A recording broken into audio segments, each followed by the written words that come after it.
matam phataba matam sida khoigi leisabi amaga pakang amaga wari sanaba pakang sina hai nungsibi matam chadaba nongjudo taibung punsi wahan bani an upis no kumai matam chadaba nongjudo taibung punsi wahale ai khange adobu ikang libi ai gidi sida hidak ni nongjudo nai isai mek sida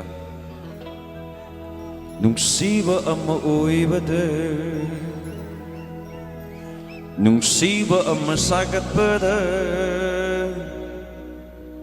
matam kaya changi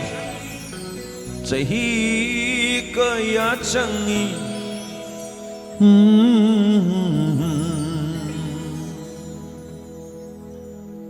nungsiba ama oibade nungsiba ama sagat pada nungsiba ama oibade nungsiba ama sagat pada matam kaya changi chahi kaya changi matam kaya changi chahi kaya changi oh kumgi basante manati kumon ama machangi do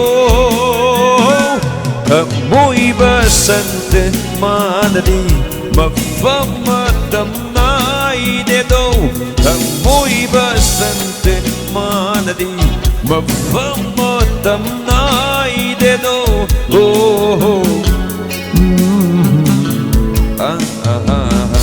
nungsiba ama oibade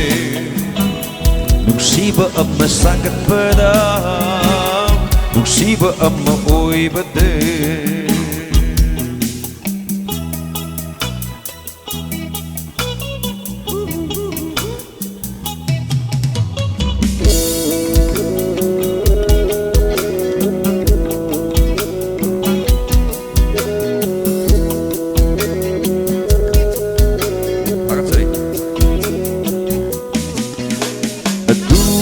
nungsiba se yam na lui lui lui lui lui nungsiba se yam na lui kana umana mo kari hai sing boy ni nungsiba se yam na lai lai lai lai lai nungsiba se yam na lai adubu nungsiba se yam na lui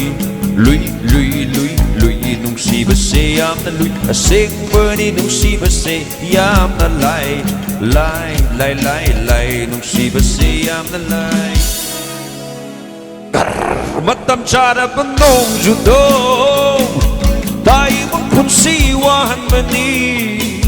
ikang libi tam mo sigidi sida hidak de nong judo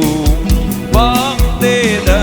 bang kreda sing na tamoy se kang bideda nungsiba ama oibade nungsiba ama sagat pada nungsiba ama oibade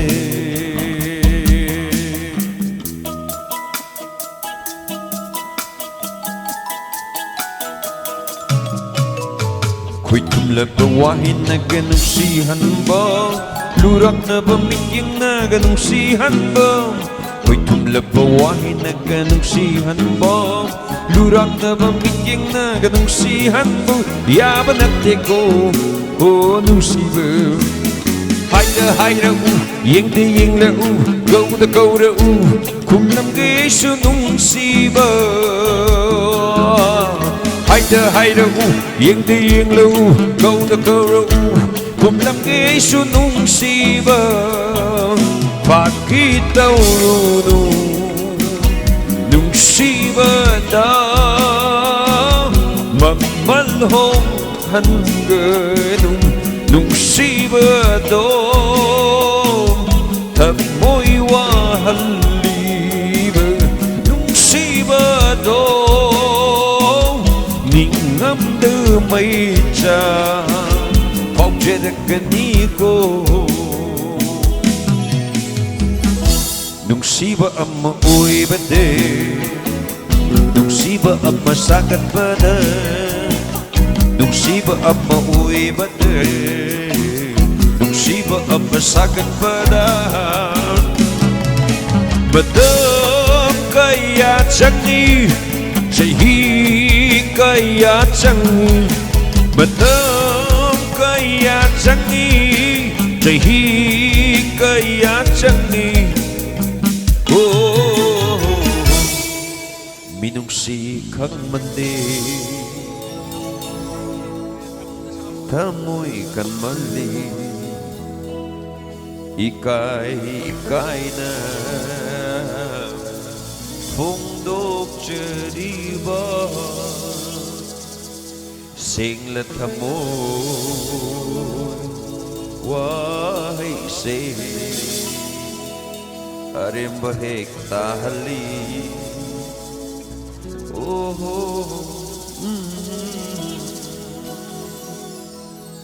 Bufatay bungo Patloko thamoy do Anahai